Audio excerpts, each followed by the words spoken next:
యేసు ప్రభు సిలువలో మనం అనుకుంటాం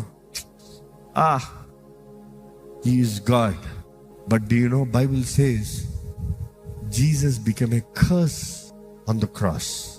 ఆయన సిలువ మీద శాపంగా మారాడంట.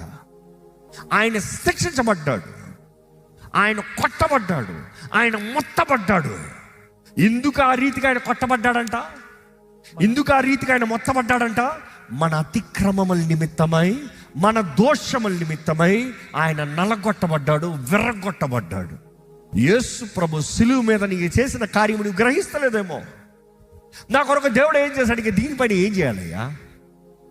ఆ సింహాసనాన్ని విడిచిపెట్టి, ఆ మహిమైశ్వర్యాన్ని విడిచిపెట్టి నీ కొరకు నరరూపధారికి వచ్చి 33.5 సంవత్సరాలు నీ కొరకు బ్రతికి పర్ఫెక్ట్ అన్ని విషయాల్లో శోధించబడి నువ్వు చెప్పచ్చు ఆయన దేవుడు. నో, ఆయన నరరూపధారికి వచ్చాడు.